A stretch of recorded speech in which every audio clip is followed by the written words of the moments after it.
मीन राशीच्या लोकांनो, आजचा हा संदेश साधा नाही. कधी तुम्हाला असं वाटलं आहे का की तुमच्या आयुष्यात घडणाऱ्या काही गोष्टी या केवळ योगायोग नसतात? काही लोक अचानक भेटतात, काही संदेश शेवटच्या क्षणी मिळतात, काही संकटामधून तुम्ही थोडक्यात वाचता आणि मनात एकच प्रश्न निर्माण होतो की हे सगळं कोण ठरवतं? मीन राशी ही 12 राशींमध्ये सर्वात आध्यात्मिक, भावनिक आणि दैवी संकेत लवकर ओळखणारी रास मानली जाते. तुमच्या मनात अनेकदा आधीच काहीतरी जाणवतं, पण तुम्ही त्याकडे दुर्लक्ष करता, कारण तुम्ही जास्त विचार करता, जास्त काळजी करता आणि स्वतःपेक्षा इतरांना महत्त्व देता. पण आजचा हा संदेश तुम्हाला एक गोष्ट आठवण करून देण्यासाठी आहे. तुम्ही एकटे नाही. तुमच्या आयुष्याचा प्रवास फक्त संघर्षाचा नाही, तो एका मोठ्या योजनेचा भाग आहे. ब्रह्मदेवाने तुमच्या जीवन पुस्तकात काही विशिष्ट घटना आधीच लिहून ठेवल्या आहेत. काही घटना तुमची परीक्षा घेण्यासाठी होत्या, तर काही आता तुमचं भाग्य उघडण्यासाठी तयार आहेत. आज आपण त्या दैवी घटनांबद्दल बोलणार आहोत, ज्या तुमच्या आयुष्यात सकारात्मक वळण आणणार आहेत. या घटना केवळ बाह्य बदल नाहीत, तर त्या तुमच्या मन, घर, प्रतिष्ठा आणि आत्मविश्वासाला नव्याने घडवणार आहेत. जर तुम्ही सुद्धा मीन राशीचे असाल तर हा संदेश पूर्ण ऐका, कारण कदाचित यात तुमच्या आयुष्याचं पुढचं पान उघडण्याची किल्ली दडलेली आहे. नंबर 1 आहे अचानक नशीब पालटण्याची घटना. भाग्यरेषेतील दैवी वळण. मीन राशीच्या लोकांनो, तुमच्या आयुष्यात एक असा टप्पा येणार आहे जिथे सर्व काही जणू स्थिर आहे. काहीच पुढे सरकत नाही असे वाटत असेल. अनेक दिवसांची प्रतीक्षा, प्रयत्न करूनही हातात काही ठोस न लागणे, लोकांकडून दुर्लक्ष, हा सगळा अनुभव तुम्ही आधी घेतलेला आहे. पण हाच शांत आणि स्थिर दिसणारा काळ हा वादळापूर्वीचा शांत क्षण आहे. ब्रह्मदेवाने तुमच्या जीवन पुस्तकात एक अचानक वळण लिहिलेले आहे. हे वळण नियोजनबद्ध नसणार. तुम्ही त्यासाठी तयारही नसाल.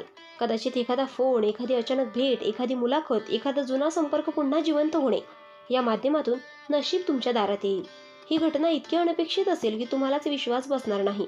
आणि महत्त्वाचं म्हणजे ही संधी केवळ आर्थिक किंवा व्यावसायिक नसेल, ती तुमच्या आत्मविश्वासाला परत जन्म देणारी असेल. मीही काही करू शकतो हा विश्वास जो आत कुठेतरी हरवला होता, तो पुन्हा जागा होईल.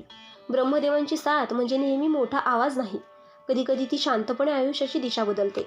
नंबर 2 आहे जुना अपमान मोठ्या सन्मानात बदलेल. मीन राशी भावनिक असल्यामुळे अपमान, नकार, कमी लेखणे या गोष्टी खोलवर मनात साठवते.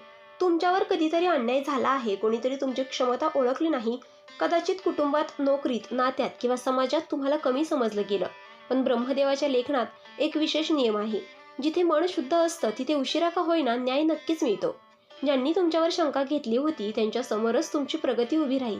हा सन्मान तुम्ही मागून मिळणार नाही, तो तुमच्या कर्तृत्वामुळे आपोआप तुमच्याकडे येईल. एखाद्या कार्यक्रमात तुमचं नाव घेतलं जाईल, एखाद्या निर्णयात तुमचा सल्ला विचारला जाईल किंवा एखादी व्यक्ती खुलेपणाने तुमचं कौतुक करेल. हा क्षण केवळ बाह्य सन्मानाचा नसेल, तो तुमच्या आतल्या जखमांवर औषध ठेवणारा असेल.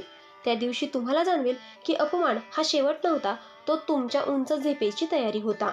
नंबर 3 आहे आर्थिक चमत्कार, स्थैर्याची सुरुवात.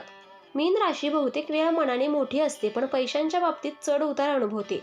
कधी पैसा येतो पण टिकत नाही, कधी मेहनत जास्त असते पण उत्पन्न कमी, कधी अचानक खर्च. या अस्थिरतेमुळे मानसिक ताण कमी होतो. ब्रह्मदेवाने आता तुमच्यासाठी आर्थिक स्थैर्याचा अध्याय सुरू केला आहे.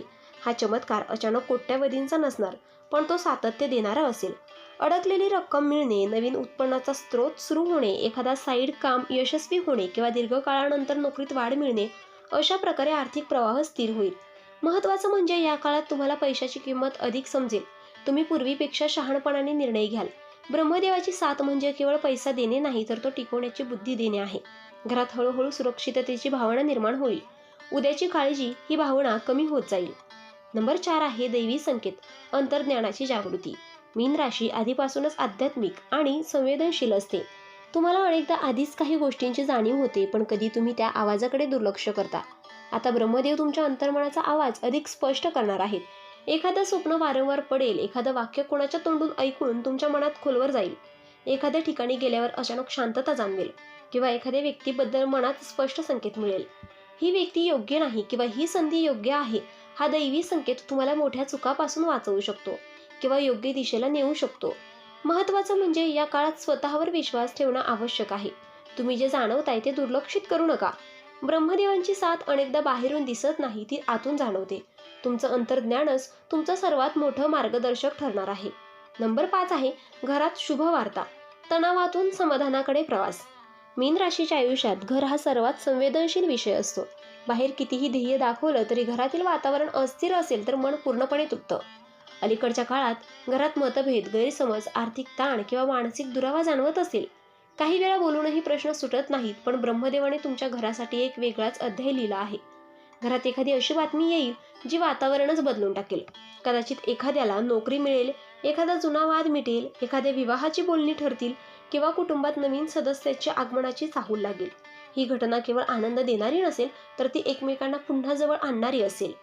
तुमच्या घरातील जड ऊर्जा हलकी होईल, संवाद पुन्हा सुरू होईल. जिथे शांतता होती तिथे हसू ऐकू येईल. ब्रह्मदेवाची साथ म्हणजे फक्त बाहेरचं यश नाही, तर घरातील शांतीही आहे. तुमच्या घरात हळूहळू विश्वास आणि आधाराची भावना परत निर्माण होईल. नंबर 6 आहे शत्रू शांत होतील, दैवी संरक्षणाची अनुभूती. मीन राशी सहसा कोणाचं वाईट करत नाही, पण तरीही काही लोक ईर्ष्येमुळे किंवा गैरसमजांमुळे अडथळे निर्माण करतात. कधी कामात अडथळे, कधी बदनामी, कधी पाठीमागून टीका. या गोष्टी तुम्ही अनुभवल्या असतील. तुम्ही अनेकदा विचार केला असेल की मी कोणाचं वाईट केलं नाही, तरी माझ्याबरोबरच असं का? या ठिकाणी ब्रह्मदेवाची योजना काम करते. काही वेळा आपण काहीच न करता परिस्थिती बदलताना पाहतो. ज्या व्यक्ती अडथळे निर्माण करत होत्या त्या स्वतःच बाजूला होतील. काहींचं सत्य उघड होईल, काहींचा प्रभाव कमी होईल आणि काही स्वतःच तुमच्यापासून दूर जातील. ही लढाई तुम्हाला उघडपणे लढायची नाही. दैवी शक्ती तुमच्यासाठी संरक्षण कवच तयार करत आहे. तुम्हाला फक्त संयम ठेवायचा आहे आणि स्वतःच्या मार्गावर चालत राहायचं आहे. हळूहळू तुम्हाला जाणवेल की ज्या गोष्टी पूर्वी अडथळा वाटत होत्या त्या आता निष्प्रभ झाल्या आहेत. हीच ब्रह्मदेवाची शांत पण प्रभावी साथ आहे. नंबर 7 आहे आत्मविश्वासाचा पुनर्जन्म, नव्या अध्यायाची सुरुवात.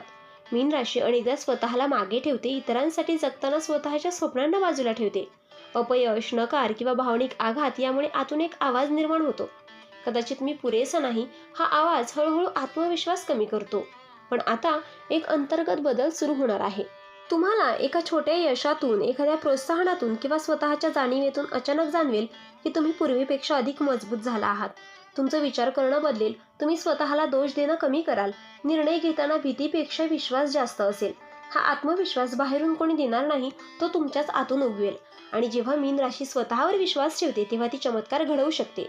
ब्रह्मदेवांची खरी साथ हीच आहे, तुम्हाला तुमची किंमत समजावून देणे. हा पुनर्जन्म म्हणजे जुन्या भीतीचा अंत आणि नव्या स्वप्नांची सुरुवात. तुमचं आयुष्य हळूहळू एका नव्या अध्यायात प्रवेश करत आहे आणि यावेळी तुम्ही फक्त परिस्थितीला प्रतिसाद देणार नाही, तर स्वतःची दिशा ठरवणार आहात. मीन राशी, तुमच्या आयुष्यात जे काही घडलं ते व्यर्थ नव्हतं. प्रत्येक अपमान, प्रत्येक अश्रू आणि प्रत्येक नकार आणि प्रत्येक एकटेपणाचा क्षण, या सगळ्यांनी तुम्हाला आतून मजबूत केला आहे. तुम्हाला कदाचित वाटत असेल की नियती तुमच्या विरोधात आहे, पण प्रत्यक्षात ती तुम्हाला घडवत होती. ब्रह्मदेवाची योजना नेहमी उशिरा समजते. आधी परीक्षा येते, नंतर फळ मिळतं. आधी शांतता येते, नंतर वादळ, आणि मग त्या वादळानंतर स्वच्छ आकाश दिसतं. तुम्ही सध्या ज्या टप्प्यावर आहात तो शेवट नाही, तो एका नव्या सुरुवातीचा उंबरठा आहे. आता तुमच्यासाठी महत्त्वाचा आहे संयम, विश्वास आणि सकारात्मकता. स्वतःवर शंका घेणं थांबवा. भूतकाळातील जखमा पुन्हा पुन्हा उघड करू नका, कारण पुढे जे येणार आहे त्यासाठी तुम्हाला हलकं मन आणि मजबूत विश्वास आवश्यक आहे. लक्षात ठेवा, जे तुमच्यासाठी आहे ते कोणीही हिरावून घेऊ शकत नाही, आणि जे तुमचं नाही ते कितीही धरून ठेवलं तरी टिकणार नाही. मीन राशी, तुमच्या आयुष्यात आता प्रकाशाचा काळ सुरू होत आहे. छोट्या छोट्या संकेतांकडे लक्ष द्या, संधी ओळखा आणि सर्वात महत्त्वाचं म्हणजे स्वतःची किंमत ओळखा. जर तुम्ही मनापासून विश्वास ठेवला तर ब्रह्मदेवांची साथ तुम्हाला प्रत्येक पावलावर जाणवेल. आणि कदाचित काही महिन्यानंतर तुम्ही मागे वळून पाहाल आणि म्हणाल, तो काळच माझ्या आयुष्याचा टर्निंग पॉईंट होता. तुमचं आयुष्य बदलण्यासाठी कधीकधी एक क्षण पुरेसा असतो. कदाचित तो क्षण आता जवळ आला आहे. तर मित्रांनो, व्हिडिओ आवडला असेल तर व्हिडिओला लाईक करा, चॅनलला सबस्क्राईब करा. आणि हो, तुम्हालाही तुमच्या राशीची अंगठी हवी असेल तर डिस्क्रिप्शनमध्ये मी त्याची लिंक दिली आहे, तिथे जाऊन तुम्ही ती खरेदी करू शकता. व्हिडिओ पाहिल्याबद्दल धन्यवाद. श्री स्वामी समर्थ.